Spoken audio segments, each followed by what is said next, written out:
Hai semuanya, gimana kabar kalian? Semoga selalu dalam keadaan baik. Jadi welcome back again di Andre Kristen Channel, dan ini adalah segmen analisa kripto, segmen di mana kita akan membahas koin-koin yang udah teman-teman request di kolom komentar channel YouTube ini. Jadi kembali teman-teman, di video kali ini kita akan membahas ya requestan dari teman-teman. Aku perlahan-lahan untuk cicil. Jadi hari ini kita akan membahas token MNT ya, atau Mental, sama kita juga akan bahas Velo teman-teman. Jadi dua koin ini lumayan banyak yang minta untuk dibahas, jadi kita akan langsung mulai ke pembahasannya. Sebelumnya aku mau informasikan dulu bagi teman-teman yang sudah punya Get.io, silakan masuk ke menu bunga ini ya, kemudian masuk ke startup. Di sini teman-teman bisa klaim token-tokennya secara gratis. Ini adalah token-token yang bisa teman-teman dapetin. Itu ada token Night, ada Bells. Nah, Bells ini khusus yang punya GT ya, yang punya Get token minimal 10 bisa klaim tokennya gratis. Ada juga $1, ada juga Zerebro. Nah, ini teman-teman bisa klaim aja gratis kalau teman-teman sudah KYC di Get.io dan punya aset minimum $10 ya di exchange ini. Klik yang claim all. Nanti dia akan langsung masuk ke wallet kalian. Selain itu juga, teman-teman bisa mining ya, di menu startup mining. Di sini ada token-token yang bisa teman-teman dapetin rewardnya lewat fitur mining yang tersedia. Jadi ada beberapa token startup baru, kayak Micro, kemudian ZRC. Nah ini contohnya teman-teman punya Bitcoin nih, teman-teman tinggal staking Bitcoin kalian di BTC Pool di sini. Nanti teman-teman akan dapat APR ya berupa Bitcoin 1,3% per durasinya atau per tahunnya itu, dan juga teman-teman bisa dapat micropool atau token micro. Nah, ini adalah project AI, teman-teman.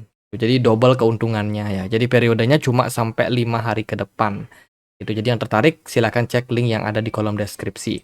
Oke, pembahasan kita akan mulai dulu dari Mental ya. Hari ini Mental diperdagangkan di kisaran level 13.600, di mana Mental ini merupakan token dari exchange Bybit awalnya ya, sebelum dia akhirnya rebranding menjadi Project MNT atau Mental ini ya, dan dia menggunakan menggunakan sentimen ataupun sektor yaitu layer kedua dari Ethereum. Gitu. Jadi project dari Mental ini bisa teman-teman sejajarkan dengan project-project seperti Arbitrum, kemudian juga Optimism ataupun juga Polygon ya. Itu teman-teman bisa sejajarkan project tersebut, dan Mental belakangan lumayan bagus aku perhatikan ya, secara branding dia nggak lagi membranding diri mereka sebagai token exchange, melainkan sebuah project layer kedua yang memberikan solusi untuk banyak sekali masyarakat, alih-alih sebagai token reward seperti project-project token exchange pada umumnya. Jadi sudah ada perbaikan nih gitu. Dan yang terbaru adalah mereka mencoba untuk meningkatkan solusi scaling dari project Mental Network ini menjadi modular blockchain yang tentunya nanti akan kompatibel dengan banyak sekali jaringan-jaringan ya, dari Ethereum khususnya yang mendukung Ethereum Virtual Machine. Kemudian juga akan ada improvement untuk user experience dan juga keamanan gitu. Jadi bisa dibilang project yang masih tetap growth saat ini. Itu. Yang terbaru adalah mereka ada program restaking ya, token bernama CM-ETH. Jadi ini adalah token yang bisa dibilang di-peg ya, 1:1 sama Ethereum, di mana project dari Mental tidak hanya menyediakan DeFi, tapi juga menyediakan fitur restaking.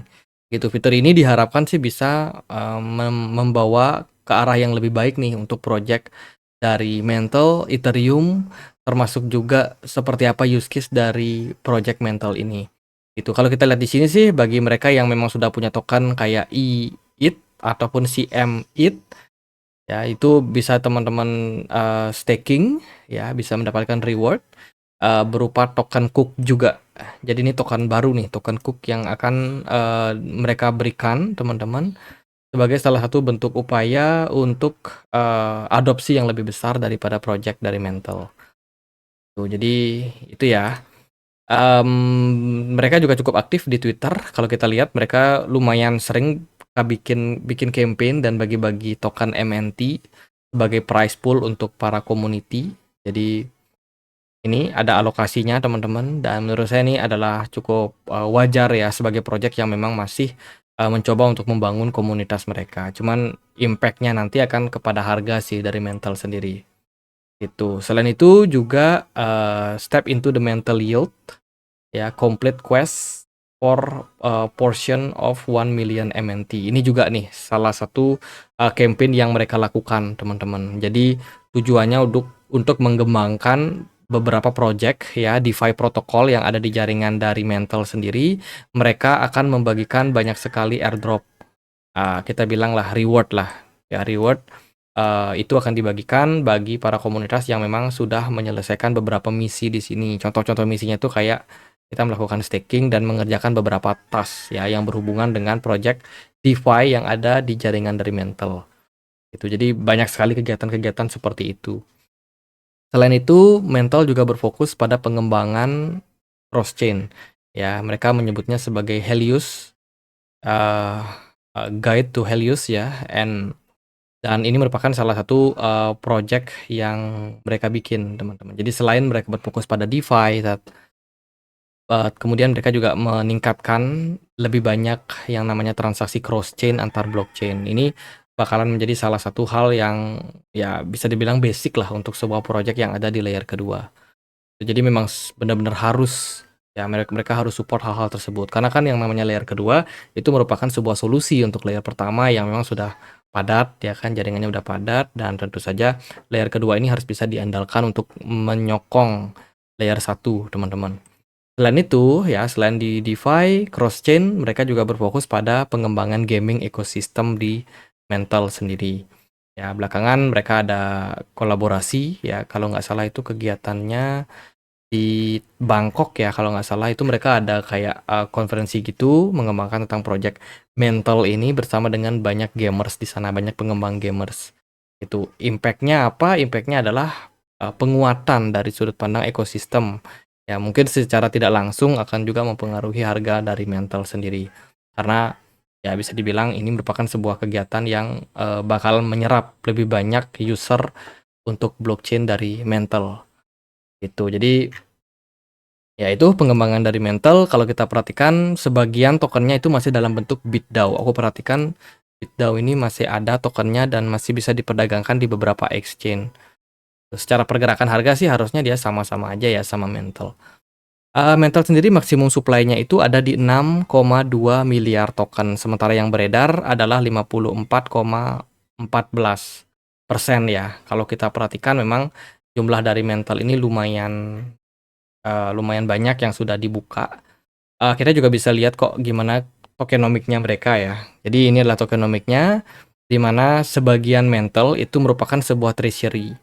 Artinya ini memang dikhususkan untuk para komunitas. Jadi sangat wajar kalau Mantle ngasih kayak giveaway-giveaway ya, ya token-token prize pool dan lain sebagainya lah. Jadi intinya mereka bagi-bagi token karena memang alokasinya memang diperuntukkan untuk itu, untuk membangun komunitasnya mereka, gitu. Jadi sesuai dengan roadmap yang mereka bikin. Itu sih teman-teman untuk saat ini. Jadi overall project-nya masih running, masih jalan. Apakah ini akan memberikan dampak yang bagus untuk harga dari Mantle? Kita perhatikan Mantle hari ini mencoba untuk recover ya. Trennya overall masih sangat bagus jika di-compare dari pergerakan dari 2023 kemarin. Sampai saat ini Mantle udah lumayan growing, udah lumayan naik. Cuman secara token, ini bukan token yang sangat, stabil secara pergerakan. Ini token yang sangat-sangat volatile dan juga punya kecenderungan, naik dan turunnya itu sangat ekstrim gitu. Jadi kalau teman-teman ada masuk ke project-project seperti Mantle, saran aku sih untuk jangan FOMO ya, jangan FOMO kalau ada harganya naik, karena secara historical dia itu sangat-sangat, apa ya namanya, impulsif lah secara kenaikan, teman-teman. Ini kemarin dia sempat naik nih, padahal dia sebelumnya kan anteng nih diperdagangkan di kisaran 0,6, ya kan, tiba-tiba bisa nge-pump sampai 1,6. Itu kan kenaikannya sangat-sangat tinggi ya. Let's say kalau ada orang yang FOMO 200% naik, dia beli, nyangkut di atas, setelah itu harga dari Mantle justru malah drop dan turun, gitu. Jadi hal-hal tersebut, hal-hal yang kita tidak bisa apa namanya, prediksi, teman-teman. Nge-pump tinggi dalam jangka waktu pendek, kemudian langsung ada dump, itu nggak bisa kita prediksi. Lebih baik kalau teman-teman ada masuk ke token-token seperti ini, diharapkan untuk tetap tenang. Saat ini sih posisi dari Mantle lagi mencoba untuk break dari level resistance-nya di kisaran $0,89. Ya, probability-nya masih bisa untuk tembus area tersebut. Saya rasa saat ini posisinya lagi bagus karena sangat didukung oleh pergerakan smart money yang udah mulai menguat ya. MACD-nya juga masih positif dari time frame daily. Jadi perspektif saya untuk Mantle saat ini masih bagus. Cuman paling yang pengen untuk akumulasi di level sekarang masih belum ideal sih. Kita butuh konfirmasi dulu. Either dia berhasil breakout naik ke level 0,9 atau justru malah ke reject nanti. Nah, kalau udah ada rejection, ada penurunan mungkin untuk harganya, teman-teman baru ideal untuk akumulasi. Gitu. Jadi kalau teman-teman beli di harga sekarang mungkin akan sedikit berisiko ya. Resikonya adalah bisa jadi setelah dibeli harganya justru malah koreksi atau ya dia bisa rally naik. Nah, kemudian setelah dia breakout di sana baru teman-teman ideal untuk melakukan pembelian karena bakalan lebih aman, teman-teman. Khususnya bagi teman-teman yang memang sering beli koin tapi setelah dibeli harganya malah turun. Berarti kalian tidak melakukan prinsip buy on support atau buy on weakness. Teman-teman belinya justru ketika masih di resistance. Jadi itu adalah hal yang sangat sering terjadi di kalangan trader pemula. So, tetap hati-hati bagi teman-teman yang trading. Ingat, itu beberapa level yang teman-teman bisa perhatikan. Ya, jadi resistance terdekat adalah 0,89. Kalau break, good point. Kalau koreksi, teman-teman bisa tunggu di kisaran $0,77. Oke, next kita akan bahas Velo ya. Velo bulan lalu kita udah bahas, jadi video ini mungkin menyambung aja video yang kemarin. Jadi Velo hari ini diperdagangkan di kisaran level Rp279. Harga Velo hari ini terpantau drop 3,2%. Ada update apa aja untuk Velo? Velo kemarin udah kerjasama dengan securities ya, untuk menggabungkan dana perbendaharaan jangka pendek. Teman-teman, build yang dimiliki oleh BlackRock ke dalam USDV. Jadi Velo ini menciptakan stablecoin baru yaitu namanya USDV untuk meningkatkan transaksi yang lancar dan juga peluang hasil yang lebih berguna atau lebih baik ya untuk 1 juta pengguna di Asia Tenggara. Jadi memang sektor atau fokus daripada Velo ini mengembangkan proyek di kawasan Asia Tenggara karena kan mereka dari Thailand, teman-teman. Selain itu mereka juga sudah berpartner dengan Travala, salah satu media booking online, platform booking online untuk hotel, pesawat dan lain sebagainya, di mana ini merupakan salah satu utility di dunia nyata ya, di mana token Velo kemungkinan bisa digunakan untuk transaksi di Travala. Jadi Travala ini ya kalau teman-teman pengen keluar negeri, pengen booking, kalian bisa booking dengan kripto ya di Travala. Nah, ini aku sudah coba masuk ke travala.com. Kita bisa masuk ke menu wallet-nya. Di sini ada pilihan nih beberapa token kripto yang bisa kita pakai melakukan transaksi. Ya, jadi di sini ada list-nya. Kebanyakan sih koin-koin besar, teman-teman. Cuma aku nggak tahu secara pasti ya apakah token Velo ini bisa dipakai untuk melakukan transaksi di Travala. Gitu. Overall sih aku belum punya